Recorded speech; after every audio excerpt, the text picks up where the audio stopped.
Mr. Shashal, you just wait for another 5 minutes. Just Yeah, sure. No problem. We need to have some quorum. yes. Always say.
So we'll go ahead and start, sir. Deepak, can you introduce? Yes, sir. Shall we start, sir? Yes. Okay. Good evening, everyone. Welcome to yet another teaching class of Professor A.D. Sir's Virtual Clinic 2.0. On behalf of everyone, I welcome today's speaker, Dr. P.V. Jaishankar, sir. Welcome you to, sir. And sir is president of the AO Foundation India, and he's an eminent trauma surgeon from Sundaram Medical Foundation, Chennai, and he's going to teach us on principles of the AO technique, and later we'll take the queries at the end of the presentation. So I request Professor P.V. Jaishankar, sir, to present today's topic, sir. Thank you, Deepak, for that introduction. We'll go on to share my screen.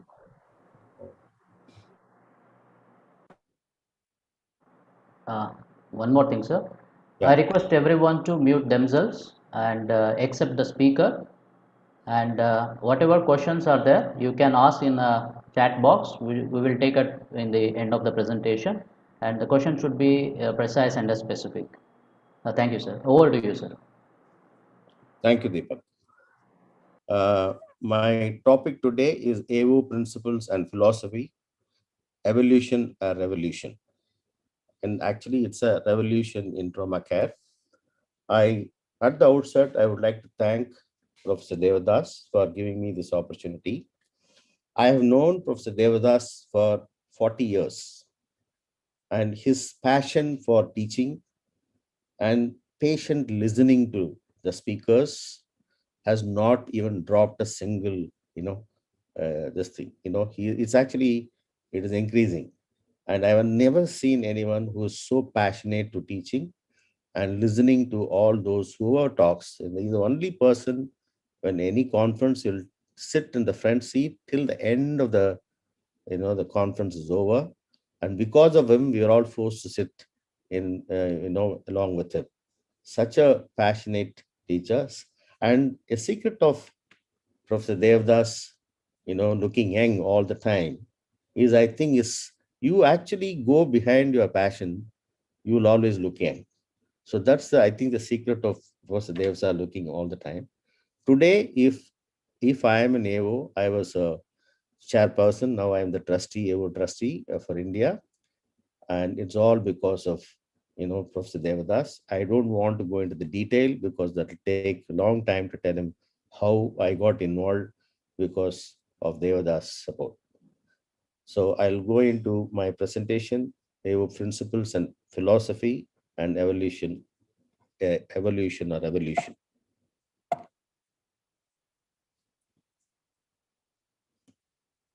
This is a story of a group of surgeons who committed to themselves to achieving better outcomes in treatment of fractures. So I'll just slowly, a small history, peep into the history of AVO. Fractures heal without treatment. And this is why doctors have successfully treated fractures for 5,000 years. But 70 years ago, both non-operative and operative fracture care were highly unsatisfactory. Problems of non-operative treatment or operative treatment resulted in prolonged immobilization, and non-weight bearing resulted in a fracture disease with stiffness, muscle atrophy, skin atrophy, and circulatory dysfunction.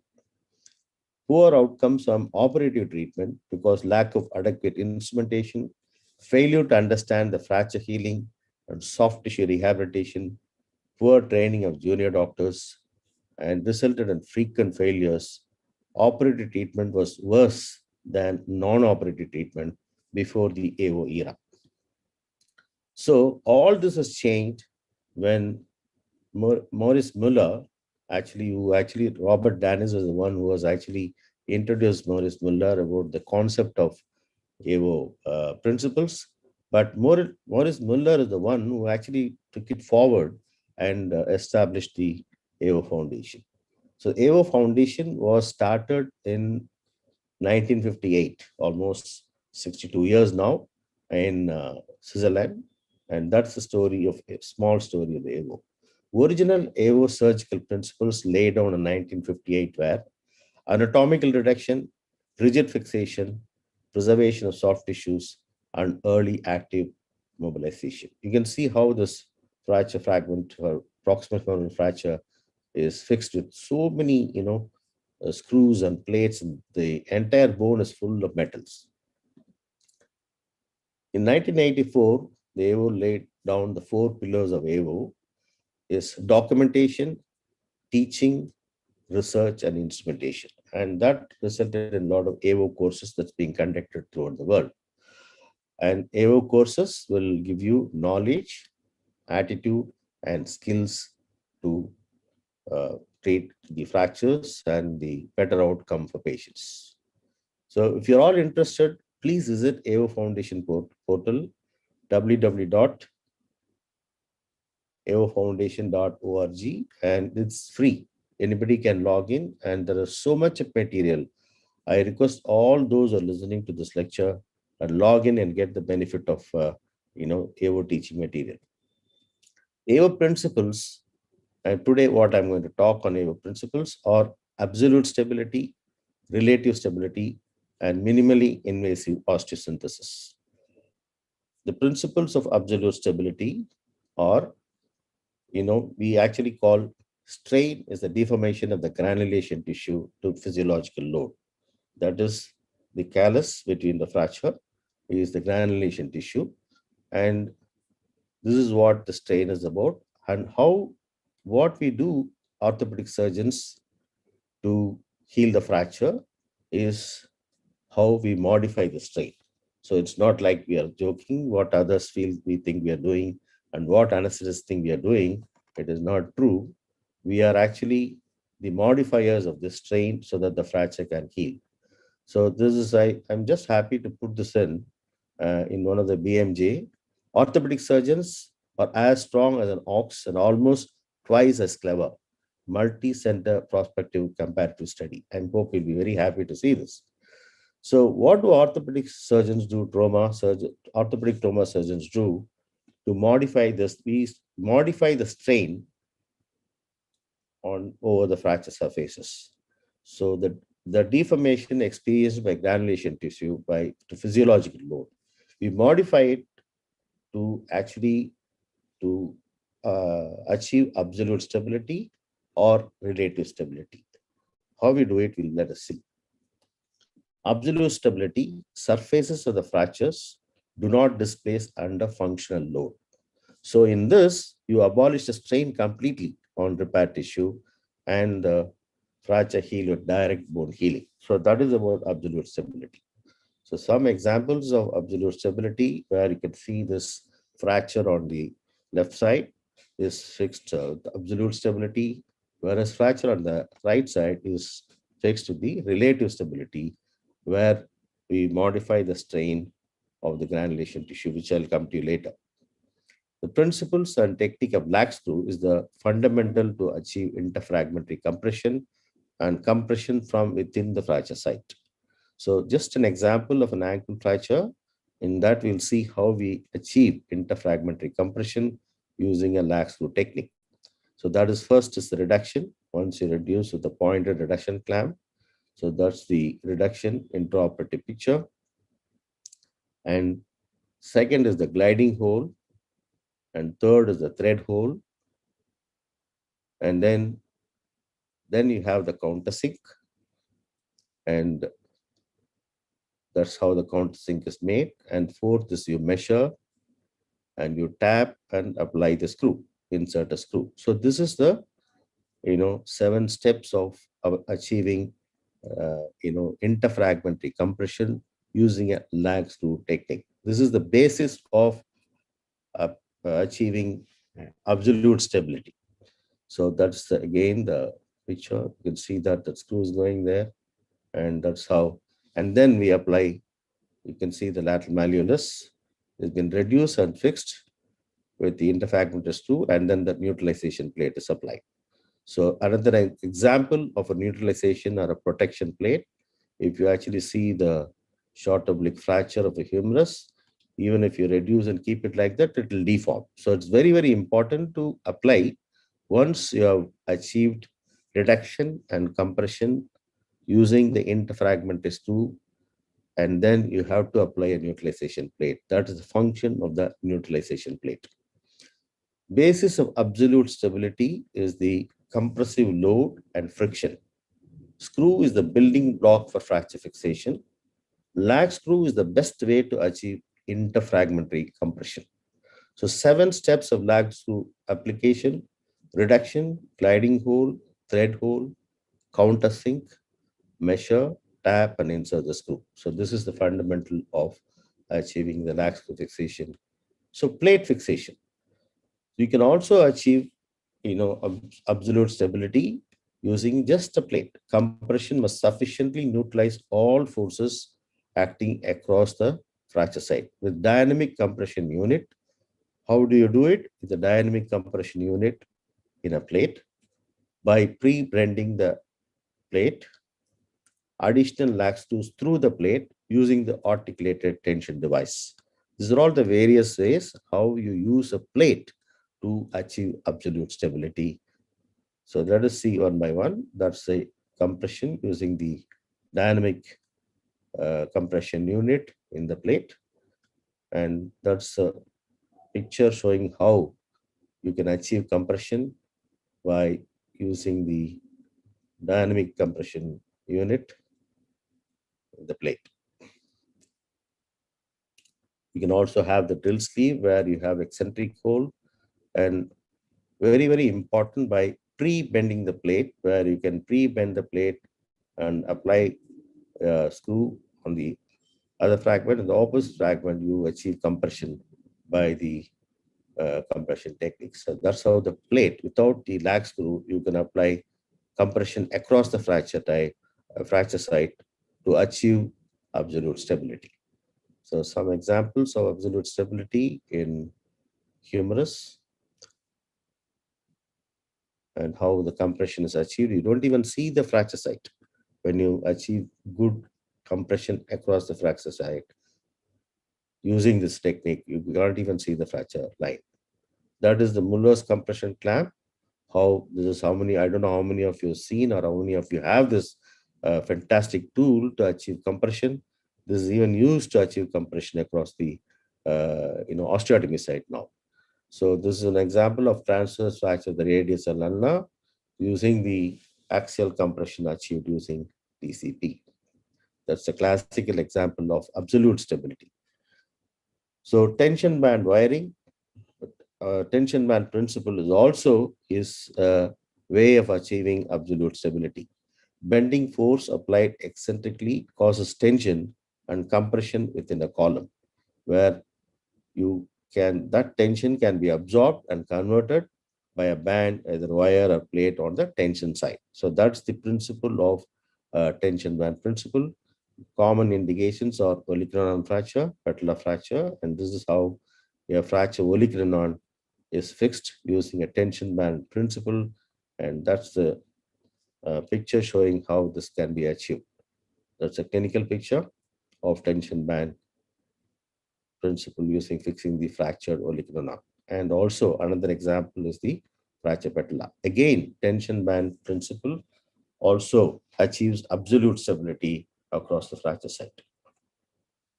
So in order to achieve absolute stability, compression must sufficiently neutralize all forces, bending, tension, shear, and rotation along the whole cross section of a fracture. Hazards of it's not without any complications. We just see what are the complications of absolute stability: too aggressive exposure, periosteal stripping, lack of respect for soft tissues. You may have to use too much metal, too stiff a complaint, and they can actually retard fracture healing. And if you're not very good in soft tissue, respecting soft tissue, it result in a lot of complication and catastrophe.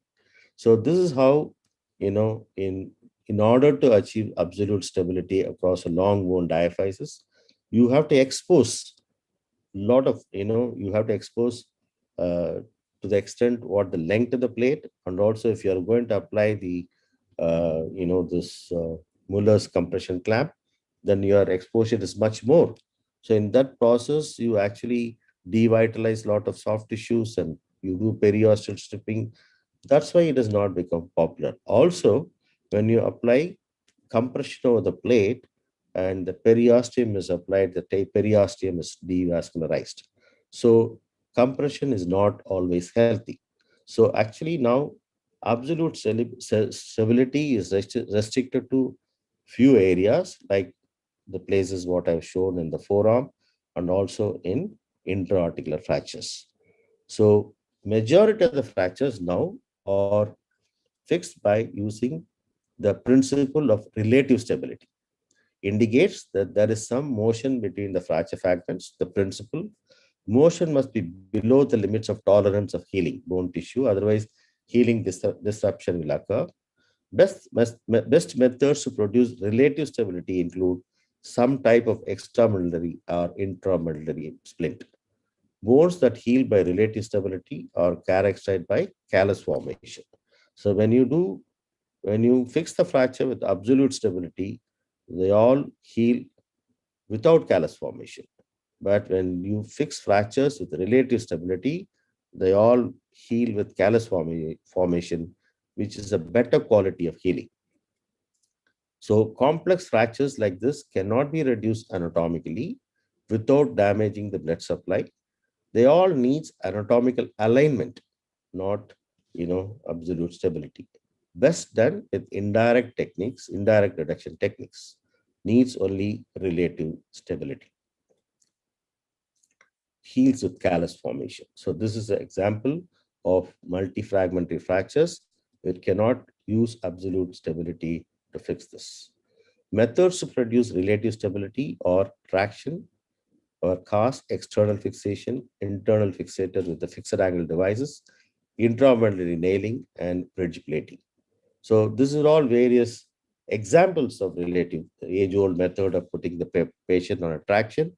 Is to achieve by healing by relative stability and the casting and external fixator and also intramedullary nails are the fantastic examples of healing the fracture by relative stability with the formation of callus. So indirect bone healing with callus, another example of a femoral plating where you completely leave the fracture zone. You don't even touch it and just bridge the plate. So allow relative stability to work to heal the fracture. you can see the amount of healing, amount of callus that's being formed to heal the fracture. This is a relative healing by relative stability is a good quality healing. So another one with a 28-year-old male with the proximal third fracture of the femur, immediate post-op with a nailing to achieve the fracture zone is not touched. So intramedullary nailing is a form of relative stability. You can see how the the comminuted fracture in 6 weeks starts healing, and that's a 1 year post-op with complete healing of the fracture. So that is the the principles of relative stability. The fracture heals with callus when it is not disturbed, and that is a good quality healing. So now, how we can achieve this still more less invasive methods. So that's how the less invasive stabilization system with locking head screws are invented back in 1995, and then MIPO was introduced in 1997 with minimally invasive plate osteosynthesis. So there is a very good study. I want you to concentrate on this. A cadaver injection study which compared the MIPO versus conventional plate osteosynthesis. So material methods, there are 12 human specimen. Approach for conventional plate osteosynthesis, you can see it on the left, and approach for minimally invasive plate osteosynthesis, you can see it on the right.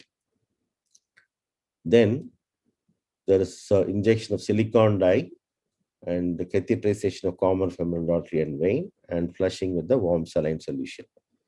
And when they compared this minimally invasive with the conventional plating, they compared the medullary perfusion and periosteal perfusion in MIPO, minimally invasive plate osteosynthesis, as well as conventional plating. You can see the difference. And you can see the medullary and periosteal perfusion in the minimally invasive on the top and the conventional plating below. So MIPO has better preservation of periosteal and medullary perfusion. This is exactly what we want. Preservation of blood supply and preservation of soft tissues. So AO instrument is not AO technique. So that's very, very important. You need to know the principles of AO. So again, this is again fixation without reduction is not minimally invasive technique. So you'll have to understand, just when you want to do a minimally invasive, you can't do a fixation without reduction. So in poor outcomes, is difficult fracture a valid excuse? You cannot say that it's a difficult fracture, that's why it's a poor outcome. So it all shows your inability to reduce the fracture. So very, very important to reduce the fracture. The most difficult part of fracture treatment is reduction and maintaining reduction till completion of fixation. Minimally invasive plate osteosynthesis. So there's a picture on the right shows fracture zone not open. So just indirect technique and small incisions. Incisions are big enough to deal with the intra-articular fragments and a small incision at the fracture level. See, this is picture on the right shows where the proximal intra-articular fracture, the tibia, where you have to be liberal to see that you reduce the intra-articular fracture and fix it in compression. It's very, very important. This cannot be compromised. So you can be liberal in your incision as far as when you're fixing the intra-articular fracture, but towards the metaphysis and diaphysis, your incision can be small so that you preserve the soft tissues. And this is actually an intra-articular picture of the same fracture. You can see the incision on the proximal tibia where the incision is a little bigger to reduce the intra-articular fracture and then smaller incision to put the other plates. So in metadiaphyseal fractures, it's very, very important to maintain length, axis, and rotation, because during when you do a minimally invasive, this can be sometimes a challenge. So it's very, very important to maintain the length, axis, and rotation, especially when you have comminuted fractures. Then you can actually, if you don't concentrate on this length and axis and rotation, you can shorten or you can fix the fracture and rotation. So very, very important. Articular fractures, irrespective of what you do, requires anatomical reduction. open anatomical reduction. That's what I have shown. So don't be, don't compromise in reducing the intra-articular fractures. They require open reduction, and then even that open reduction can be done with respect to the soft tissues. So they all require, whether it is distal femur, proximal tibia, wherever you see intra-articular fractures, they all require anatomical reduction. So there's no compromise on this. So remember, bone is a living tissue, and you should know the difference. So reduction techniques, two kinds of reduction techniques: indirect reduction and direct reduction. We all know indirect reduction: traction table, the external fixator, reduction handles, manipulators, large distractors. And then direct reduction you can use using small incisions, collinear clamps, reduction clamps, Woman retractors. All these reduction techniques, direct and indirect, they can be achieved if you practice well using small incision. And you should invest, on all these tools liberally. Very, very important to do that. So these are all MIPO tools. This is periarticular clamp, and then the plate inserter. This is surfer, where the one on the right is a surfer, where it makes a pathway to put the implant without disturbing the soft tissues. And these are all reduction tools. And this is the collinear clamp and lower right. So these are all very, very important tools. Without these things, it's very, very difficult to perform a minimally invasive osteosynthesis. So very important to invest in this good quality tools to achieve good reduction. So these are all various tools. We have in our hospital, most of them. Over the years, I have equipped that. So this is a very, very important tool to achieve. So instruments for indirect reductions or fracture table, manual traction, femoral distractor, external fixator, joystick method, medullary guide pin. So this is example of showing how traction table is used to reduce the fracture, and the external fixator and the joysticks are there to reduce the indirectly reduce the fracture. So that's the same thing is described, shown in these pictures, where this Sean spin is used to reduce and maintain reduction, while the guide wire is inserted. So these are all, you should have various reduction tools. It takes a lot of time, but you can spend a lot of time to preserve the soft tissues and vascularity. It is not very easy to do MIO technique without these tools, and it takes time initially to perform all this indirect reduction. So in indirect reduction, fracture is not directly exposed or handled. Reduction is achieved by using instruments or implants introduced away from the fracture zone. So that's, you can see the instruments there. The one on the top is the, controlling the flexion of the proximal femoral fragment, which we'll see subsequently, and the jig for this insertion of the lock plate actually also helps in reduction. The one you see is the F tool. F tool is one of the very, very important reduction tools we have, which will control the displacements of metadiaphysis very well. So that is another picture showing various reduction tools by small incisions and using the C-arm, and you try to achieve reduction first. Indirect and direct reduction using small soft tissue windows, you can do it. So indirect reduction indications: non-articular fractures, multifragmentary diaphyseal and metaphyseal fractures. I'll show you all these things as we go along when I show you the regional reduction techniques.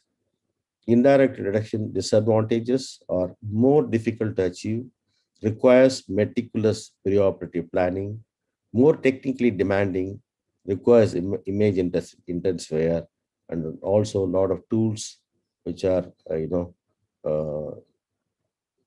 pointed reduction clamp, periarticular reduction clamp, as well as the collinear clamp and minimally invasive cerclage wire technique. So no more jigsaw reduction for multifragmentary non-articular fractures. So look at this comminuted fracture of the proximal femur, metadiaphyseal fracture, how this is fixed, and completely look at the number of screws, metals, and completely devascularizing the bone. This picture we used to see about 25 years ago, because when we very happy to fix these fractures as multiple screws. I mean, over the years, we knew this is not the way to do. So collinear reduction clamp, how it is being used to fix displaced proximal femoral fracture. You can see the collinear reduction clamp, how it is used, also using a joystick to reduce the fracture using the collinear reduction clamp. And then once you reduce the fracture with collinear reduction clamp, you can use minimally invasive cerclage wire to maintain the reduction. So this picture shows how the minimally invasive cerclage wire is being utilized to avoid big incision, even to put a cerclage wire. The example of a proximal femoral unstable fracture and positioning of the patient, and you actually plan well where will the cerclage wire come. And that is initial CM images, and that is the minimally invasive cerclage wire being applied to that unstable fracture. You can see that, and you can see the intra picture as well as CM. And once that is the minimal, and that's the wire tightener. Once that is reduced now with the cerclage wire, now you have converted that into a completely reduced proximal femoral fracture. Now whether you plate it or nail it is your choice. So that is the second wire going in to make the reduction more stable. So now it is fine. After the cerclage wire, look at the fracture before and look at the reduction after the cerclage wire. Many will ask about the cerclage wire. When you use the minimally invasive cerclage wire technique, it preserves the vascularity, and it's a very good tool to use this very difficult reduction to do.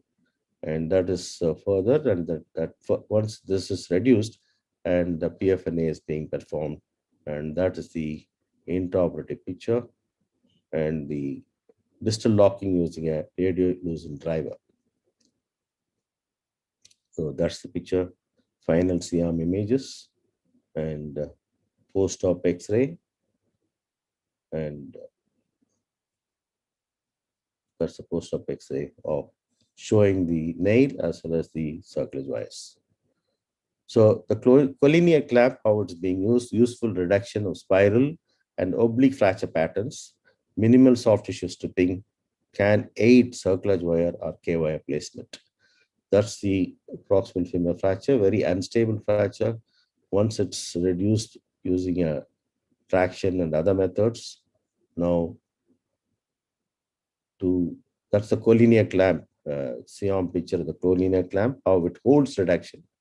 And then you apply the cerclage wire, that's the minimally invasive cerclage wire instrumentation, intraoperative pictures.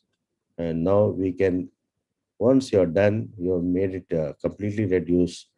Once reduction is done by the collinear clamp and reduction is maintained by the cerclage wire, now we can nail or plate it, whatever is the choice of the surgeon. So that's the picture. I always put at least minimum of 2 years, 2 cerclage wires, and that is pre-op, and that is during intra-op pictures after cerclage wire reduction and the proximal femoral plate. The previous case I have used the nail. Now here I have used the plate. So whatever you do, reduction is paramount. Once you reduce, you have all the tools to apply your implant through minimally invasive technique, and that's the way you preserve vascularity and blood supply, aid and allow fracture to heal. So another reverse oblique fracture, and the picture on the right shows the collinear reduction clamp and how that's being controlled with the collinear reduction clamp. Look at that very unstable proximal femoral fracture with the collinear reduction clamp that's being reduced and kept, and that the other instrumentation you see along with the collinear reduction clamp in the intra picture is the minimally invasive cerclage wire instrumentation. So that is the Cerclage wire, and that's a final picture of the PFNA after reduction, after applying Cerclage wire, and then it is very easy to perform the PFNA. So it's very important in even in distal tibia.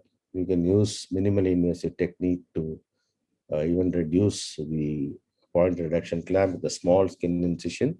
And I quickly go through because tibia all of you would have encountered, and all of you would have done because it's a very subcutaneous tissue and very easy to do a minimally invasive technique. So that's another picture of the distal femur where intra-articular fracture is fixed by open reduction internal fixation, and then using the joystick and external fixator, you can actually fix the fracture using the MIPO technique using the distal femoral locking plate. So factors determining the reduction technique are soft tissue condition, type of fractures, facilities at the hospital, and surgeon's experience and the skill. So this is often asked about the distribution of screws when you use metadiaphyseal fracture and you use lock plate. What is the plate screw density? So this you completely, there should not be any screw, zero density in the fracture length. So that's the first principle. You should not have anything, and you should not touch that area at all. You bypass and apply the plate. Your density in the distal fragment, whether distal tibia or distal femur, will be around, more number of screws in the distal fragment, and then another proximal fragment will be a less number of screws. That's the picture that shows what is the plate length. You always select a plate which is as long as possible, longest place whether in the tibia and femur. So humerus will go to some regional cases where MIPO technique is used, minimal incision access to the bone through the soft tissue windows. So this is a 55-year-old male with a fracture mid-shaft of the humerus. And this is the windows for the minimally invasive technique of the humerus shaft fracture. We always try to prefer to do this in the multi-fragmentary or comminuted fractures. So this is where the incision is lateral to the biceps distally, and then medial to the deltoid. So that's the incision. Windows, you make a window distally and proximally, and you have measured the plate length which you are going to apply. Very important to see that how the radial nerve is being taken care of when you're when you're doing a MIPO technique, plating in shaft of humerus. That's the picture. That's anterior plating, and that's 3 months follow-up, 6 months follow-up, and that's the complete healing. You can see the incisions proximally and distally. That's incision and excellent healing. So another mid-shaft humerus, and whether you can do a plate or now we can also nail the scratches, and that's the beach chair position, and then deltoid split. And here I think I have just nailed the fracture. I think, yeah. I think. Yeah. The same methods in the MIPO technique, anterior MIPO incision for humerus, and that's the proximal to the left and distal to the right. You can see the windows, which is lateral border biceps. And here I'll tell you how to take care of the radial nerve distally, and proximally actually you can go through the lateral border of medial border of deltoid.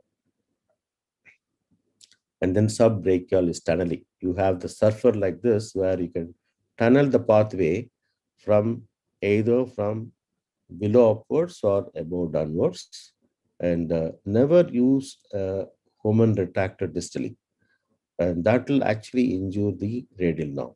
So that is the picture showing how close is the radial nerve to the distal window. So, and also keep your forearm in supination. Look at that picture, how in supination radial nerve displaces, inferiorly, and when you pronate the forearm, radial nerve is very close.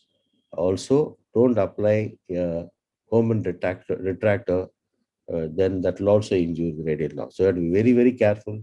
This point is very, very important when you want to do a MIPO technique for the fracture shaft of humerus. So that's the another example. Here I used a Philos plate.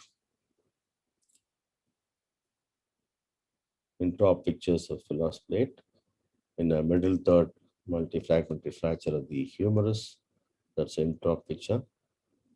And that you can see the proximal end of the Philos. And that's the distal incision. And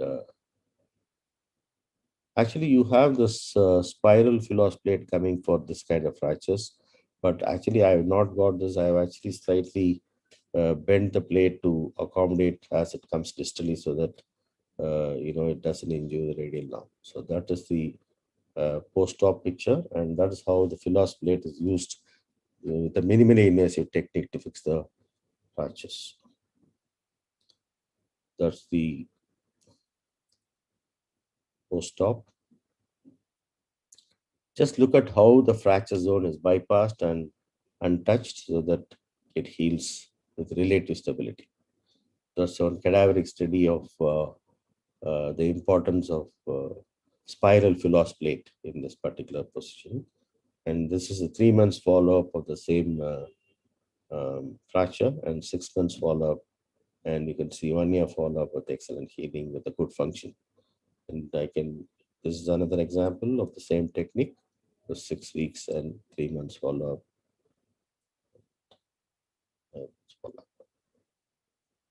So I'll just rush through because they're all same thing. Here I think I have used nail instead of a plate. Transdeltoid approach. Mark the axillary nerve where it comes. So it is yes. Now we have the current generation nail is very good with multiple locking options in the proximal fragment. So, and also this is another minimally invasive technique. So that is the nail used to treat this mid-shaft fracture. That's the final picture. I have not got the follow-up of this patient. This is done recently. This was yet to come because of corona. Anyway, distal tibia is very easy, as I mentioned already. I'm not going to go through in detail. It's one of the easiest area to do minimally invasive technique. And so that's one of those things treated with a plate. And always, very, very important is to be careful about damage to the anterior tibial artery. You should know where it is coming, very, very important.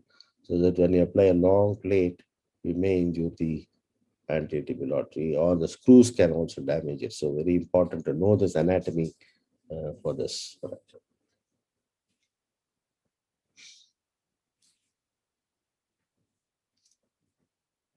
That's the intra picture of the distal tibia. I'll go a little fast on this.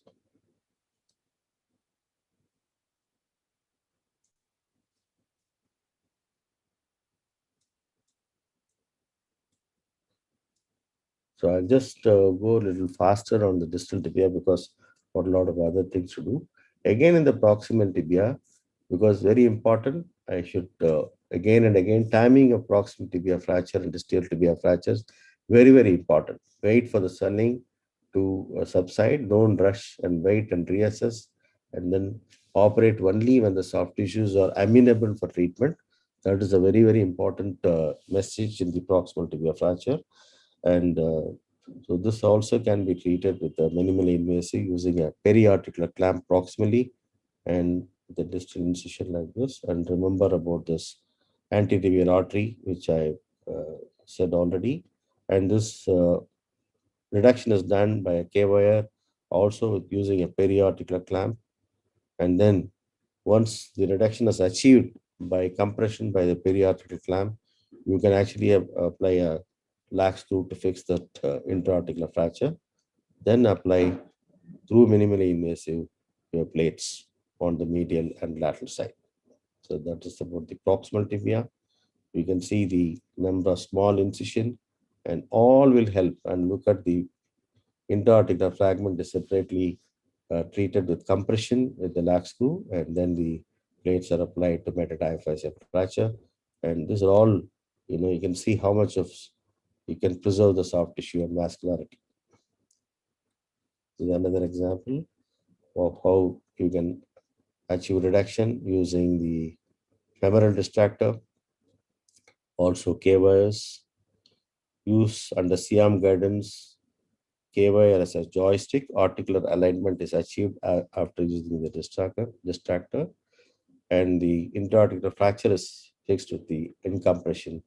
And then using the jig, you can use the proximal femoral locking plate. That's the picture. So that's the proximal tibia, minimally invasive technique with showing a good healing 6 months post-op, and that 6-month post-op picture. So MIO made easier with targeters, but can be done without them also. So going to distal femur, this is a 69-year-old female, have a distal femur fracture with very osteoporotic as well as displacement, and how less invasive stabilization system is used to reduce this fracture. And you can use the intraoperative picture. All the benefits of MIPO LCP with MIS jig. When you use this jig, it has got all the benefits. The jig has got fantastic, holes which are marked. You know where you're going, what you're applying, and patient positioning. And that is the indirect reduction of the Sean spin and blunt force to counter deflection. You can also achieve this with the F tool, lateral approach. And that is actually the final incisions I have made to achieve this fixation. Mark the plate length. You can use a surfer for submuscular tunneling. Plate positioning on the lateral side is very, very important post-reduction. That is a surfer that's been shown. And that is the this is the whirly bird. This is another tool in this minimally invasive technique, where when the plate is off, where this particular tool actually, it's called whirly bird, actually bring the plate close to the bone. It's a very nice tool when you are faced with the plate is not close to the bone. Insertion and fixation after submuscular tunneling. Some of the examples of distal femur. And that's of the immediate post-op. And that's the 3 months post-op. AP and lateral view. And 6 months. There's another peri-prosthetic fracture following totally replacement, 3 years post-op. That's the picture with the comminution and the metadiaphysis above the femoral component. MIPO with list plating, less invasive skeletal stabilization system. You can actually see this picture also showing the cerclage wire to control that diaphyseal fragment, and then the plate is applied. You can see how the fracture zone is not disturbed, and you can see the number of screws in the distal fragment, and the fracture zone is not disturbed, and then the proximal screws. I would have preferred a longer plate, but at that point of time, only this length of plate is available. So that is the follow-up with a good healing 3 months and 18 months post-op with excellent function. That's another fracture it actually fracture line extends from diaphysis to metaphysis and intra-articular. So you can see this in this picture, how this fracture line comes almost, distal fragment. Fracture extending into the knee joint, minimally displaced. That's why we decided to plate this fracture. You can see the arrow shows where the fracture line is extending, and you can also nail it. Nailers can do this expert nail after reduction, but we actually decided to plate this fracture, and that's a preoperative planning of where you put the cerclage wire, and see that's the cerclage wire there. I've told you before about the preoperative planning, and you have to be very meticulous in this so that you apply your cerclage wire in the right place to reduce the fracture. So that is the minimally invasive technique to reduce that spiral fracture in the metadiaphyseal region, and then the submuscular tunneling before the plate incision, and then that's the plate positioning, temporary KOI fixation of the articular fracture, and then lax screw for compression of the articular fracture. Independent of the plate also you can apply. That's the C-arm picture. That's the intra picture after application of the plate incision or plate entry, and where the cerclage wire is being applied. So that's the completed fixation you can see of the that particular fracture, where there was a diaphyseal component, metaphyseal component, and the intra-articular component, all that were managed by meticulous planning and minimally invasive technique. And that is the post-op picture. And that is 4.5 months follow-up with a good fracture healing. And another very prosthetic fracture of the distal femur. You can see the comminution and the implant was stable. So we went ahead and fixed that fracture. Look at the comminution. That's the preoperative planning. That's the femoral distractor to reduce the fracture. Now you can see all the reduction tools in place. That's the once you use the femoral distractor and use it, I've used the periarticular reduction clamp. You can see the big one that is coming, and list targeter, and also you can see the entire, that's in the C-arm picture. This is just a picture of how list targeter is being used. Now, how this periarticular reduction clamp is reduced after reduction, holding the distal femoral intra-articular fractures, and also used K-wires to fix that before applying the plate.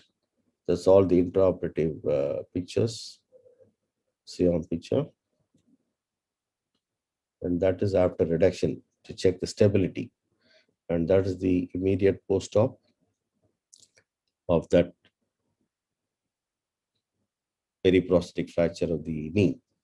And that is the 1 year post-op. Look at the callus. That's the relative stability. Heals with a good amount of callus, good quality healing, and minimally invasive, preserving the soft tissue and vascularity, excellent function. And that is the clinical picture. Look at the incisions which we have made. You can see the small incision, and only a distal incision is bigger to deal with the intra-articular fracture, which I have already explained why you do this. Proximal femur. Coming to proximal femur finally. Again, very short segment proximal segment, or not many times I'm able to I am nailing, where I have used a proximal femur locking plate with MIO targeter. So how we control the flexion of the proximal fragment. This is the L punch we have, which we have used it with a small incision anteriorly, and then use it on the proximal fragment to reduce that, and see how you can reduce that fracture. You have to maintain this reduction till you put the screws on the proximal fragment. So that is the reduction using a fracture table, percutaneous L punch, that is maintaining the reduction. And that is the F tool, which actually helps in, reducing the metadiaphyseal fractures if there is a displacement. And this actually assembled in a different way to reduce this. So these are all various reduction tools. Very, very important to invest this if you want to achieve minimally invasive technique of reduction. And that's the anterior L punch to maintain reduction. Minimal incision in the proximal lateral border of the femur. And that is the plate with the targeter is inserted. And we can still see the L punch reducing the proximal fragment, and the plate is being introduced, and temporary fixation with KOS, and the F tool controlling the distal fragment as well. You can see the various tools coming into effect. L punch, F tool, and the targeter. So many things are required, to achieve this with the minimally invasive technique. That is the targeter with proximal and distal KOS. And that is the intraoperative pictures. Still, you can see the L punch maintaining the reduction of the proximal fragment. And then once you put the KOS and stabilize the proximal fragment, and KOR to fix medial border and prevent varus, and then stabilizing with 4.5 mm cortical screws. So that's the intraoperative picture. So that's the final incision. You can see the length of the incision. Just the proximal incision is the one that's bigger. Rest of the incision are all very, very minute. And look at this picture. You can actually imagine how the soft tissues and the preservation of blood supply would have taken place. That's just measuring a minimal soft tissue footprint, So that is the 1 year post-op of that particular. Look at the amount of callus medially. When you don't disturb soft tissues and preserve blood supply, and that is how you see the healing. Another one, you can see the very short proximal fragment with comminution at the nail entry site. So that's why we decided to plate this as well. And lateral wall blowout. So short proximal fragment. And that's again fixed with the proximal femoral plate using all those techniques which I have described. And that is the pre-op and immediate post-op. Look at that void on the medial side of the proximal femur, and look at the number of screws that is going inside the proximal femur, about 2, 6, and 7 screws. And that is very, very important to stabilize the proximal fragment in this kind of fractures. And just forget about once you've got a good alignment, you've got stability of the proximal femur. And I'll show you the post-op pictures. That is 6 weeks post-op. Look at the callus that's being formed on the medial side. That is 6 months follow-up of that particular fracture with excellent healing, with callus formation, achieving relative stability using a plate. And that is a clinical picture showing the incisions, many incisions, and how the soft tissue also need to heal very well. So the plate I've used most of the time in the proximal femur is the peri-lock plate. And sometimes I've used a contralateral distal femur locking plate to achieve the same result. This is another patient where I used the contralateral distal femur locking plate, and you can see the comminution of the proximal femur, and that's a CT scan showing the comminution and short proximal fragment, fracture reaching up to the base of the neck. Inserting the nail is likely to propagate the fracture. It's not easy to put a nail in this. And look at the comminution and widely displaced fragments. So we have used that distal femoral locking plate on the opposite side, and then fix this fracture. That's an intraoperative picture of planning and executing. And that is the MIO of LCP.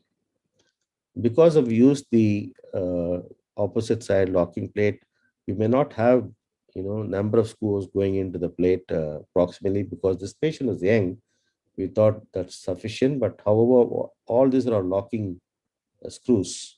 So we kept our fingers crossed whether this is going to heal, and because of the void on the medial side. However, we believed in our principles, and that is at 3 months, excellent callus, and that is the function. Patient walking. So that's another periprosthetic fracture, 80-year-old female. And with normally, previously we used to use, extensive exposure and put cerclage wire, and then apply the plate to treat this periprosthetic fractures. But with this MIO technique, with the aim of preserving soft tissues and vascularity, we went ahead using all those tools to fix this fracture. See how the minimally invasive technique, cerclage wire, fixes that periprosthetic fracture. And that is the number of screws that is going into the proximal fragment. And sometimes you find a plane to go around the prosthesis.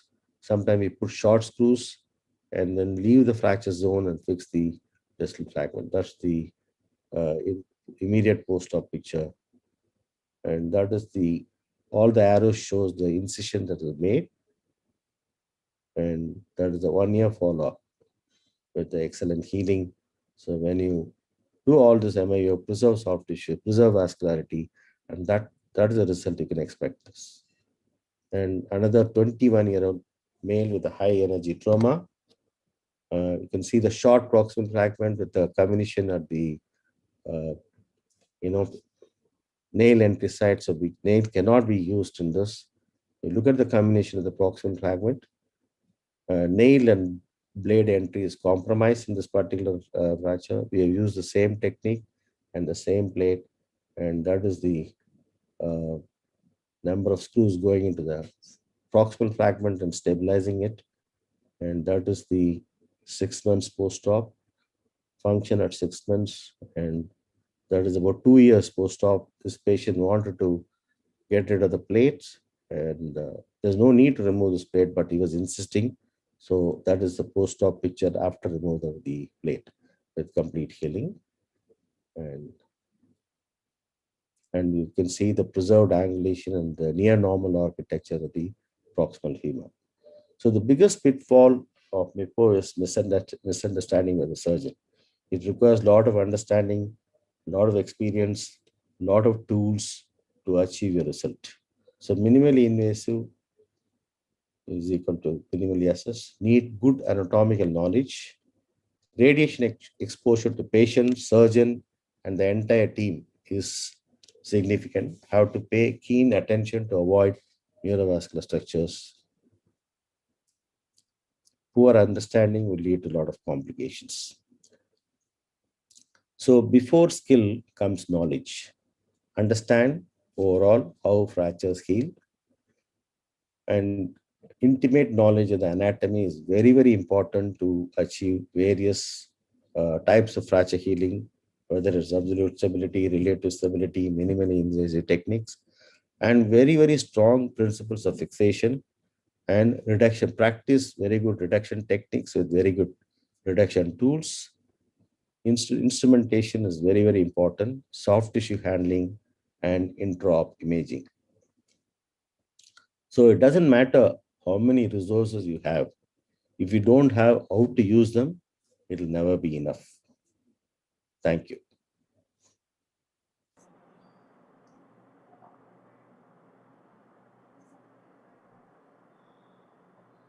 Thank you, sir. It was a wonderful presentation, and you have beautifully explained all the principles of the AO technique.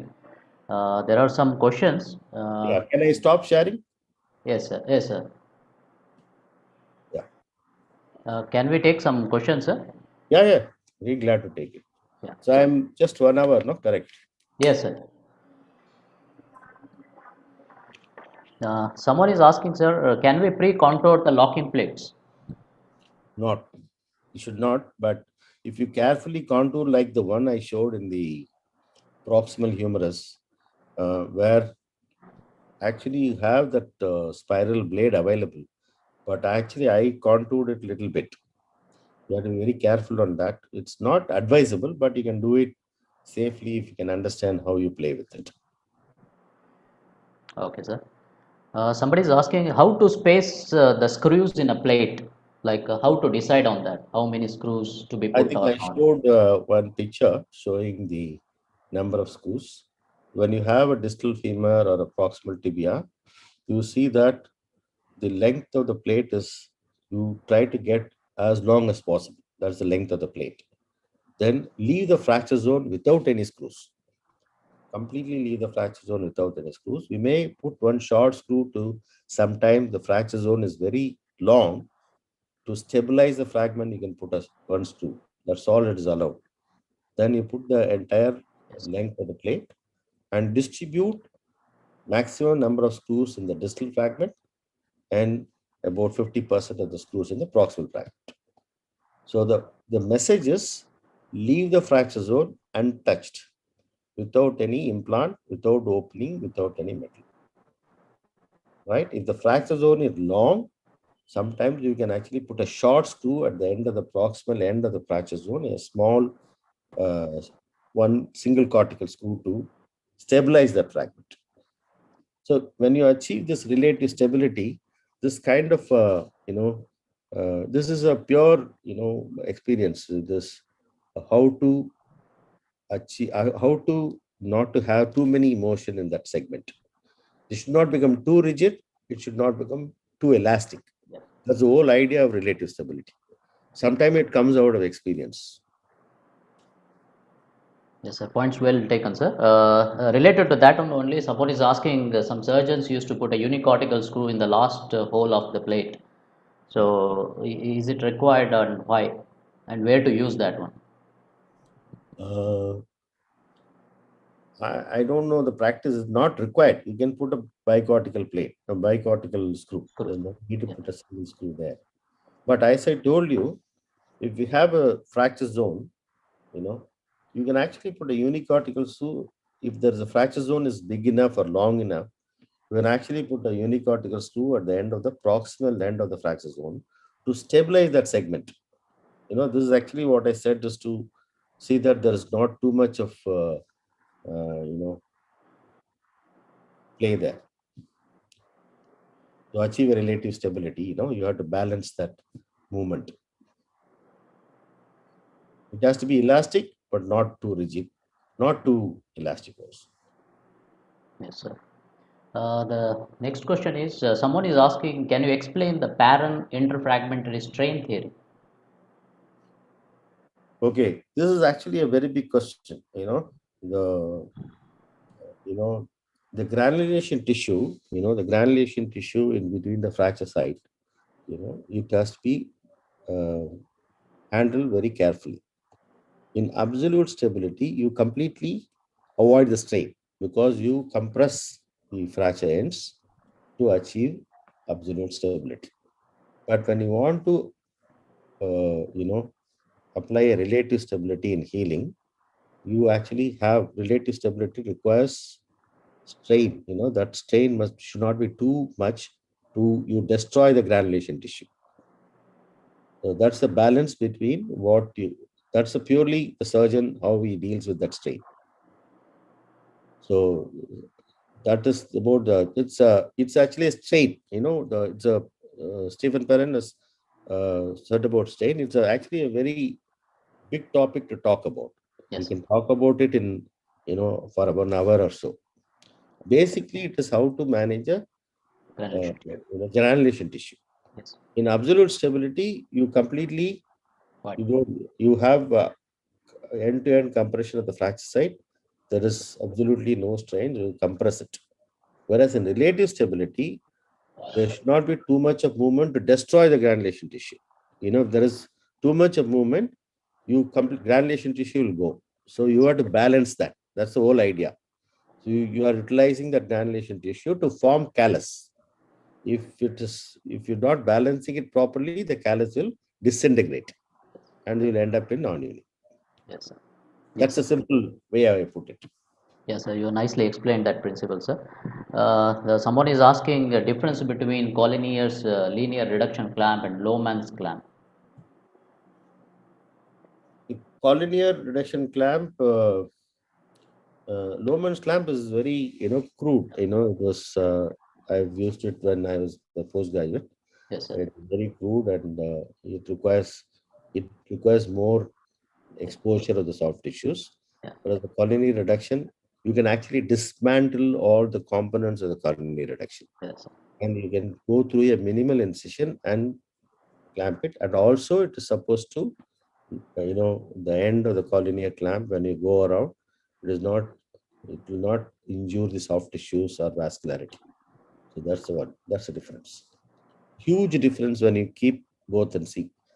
Now I don't have the Lohmann's clamp in my armamentarium. Yes, sir. Earlier we used to use it, now we stopped using it. Someone is asking, if you put a lot of screws in the proximal femur, does it cause avian? No, I don't think so. I have not come across single avian. Avian is not because you put the screws in the proximal tract.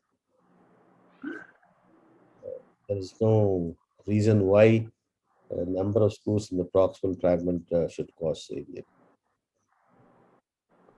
If more number of screws in the proximal fragment, if they are spread out and then they give stability to a very short segment proximal fragment. Most of the failures happen in all those plates which are available in the market, proximal femoral plate, Indian market, are not, they don't give so many screws, stable screws going into the proximal fragment. The one I have showed, you can have actually 6 screws going into the proximal fragment. And that actually stabilizes the very unstable proximal femoral fragment after reduction. So it never produces any avascular necrosis. Yes, sir. And again, it's all minimally invasive. The whole idea is to preserve blood supply. Yeah, to prevent the virus, we need to put a number of screws there. Someone is asking when we used to remove the cerclage wire, like once the purpose is served, is better to remove the cerclage wire or keep it like that, or when to remove it? Yeah. So there is a practice, many people remove it after you put the implant, that PFNA or something. But you can keep up to 2 cerclage wires, nothing wrong in it. When you have third one, it may not be. See, there is a wonderful paper by Tirachai, how previously we all thought the cerclage wire will interfere with the vascularity. So I want everyone to go through that article, which is actually not true. He has actually studied the vascularity of the femur, where it is the cerclage wire does not transect the vascularity. Okay, and all the more when you apply through a minimally invasive technique, that you must see that minimally invasive tools to apply the cerclage wire, all blunt ones going behind, and then once you apply and tighten it. So you can actually leave up to 2 cerclage wires, but when you want to reduce it, you can go up to 3. One of the examples I have shown, and I have removed 1 wire. So you can keep up to 2. But very important is to understand the cerclage wire does not interfere with the vascularity, and all the more it is very useful when you use minimally invasive technique. Yes, sir. The point well taken, sir. Someone is asking whether to dynamize the interlocking nail, always to dynamize it or to put a static screw as well. Yeah, this is actually a point where we say that relative stability, how we manage when you see some, fracture is not progressing towards union, we sometimes dynamize it. Yes, sir. What we do by that is to make that extra movement to take place. We are actually lowering the rigidity of the fixation, whether it's a plate or a nail. By dynamizing it, what we mean is we don't want the implant to be very rigid so that the callus doesn't form. Yes. So it is purely a judgment that is taken as the fracture heals. So you can dynamize it depending on the rigidity of the implant. When it's not throwing callus, you can actually take one of the thing, or you can actually put one additional screw. So depending on how the fracture is healing. So that judgment is there is no how to quantify that. There is no way. It is purely still, the surgeon's decision to do that. Yes, sir. Yes, sir. Someone is asking whether to have a 4 cortices in humerus as we do it in a femur, especially in case of a diaphyseal fractures in a list technique. Yeah. In a MIPO technique, we are actually bypassing the fracture zone by your Yes. MIPO technique. So it is enough. You have, once you get the alignment, it is enough. You have three screws above and 3 screws below. If you are able, if your plate is long, you can accommodate 1 more screw, nothing wrong. See, the number of cortices purchased, we talk about it when you want to achieve absolute stability. The same shaft of humerus want to achieve absolute stability, putting a plate, then you say you have totally 6 cortices on minimum 6 cortices on both sides. So, but in a MIPO technique, when you use a locking plate, it's enough you bypass the fracture zone and have 3 screws above and 3 screws below after your alignment. Someone is asking how the relative stability principle works in comminuted proximal femur fracture when there are screws or crossing in the fracture zone. In all my X-rays, I have not shown none of my pictures has shown the screws are crossing. It's actually, there is a hold on the proximal fragment and it all goes into the neck. And the entire medial surface, which is responsible for the entire soft tissue vascularity of the proximal femur, is left free.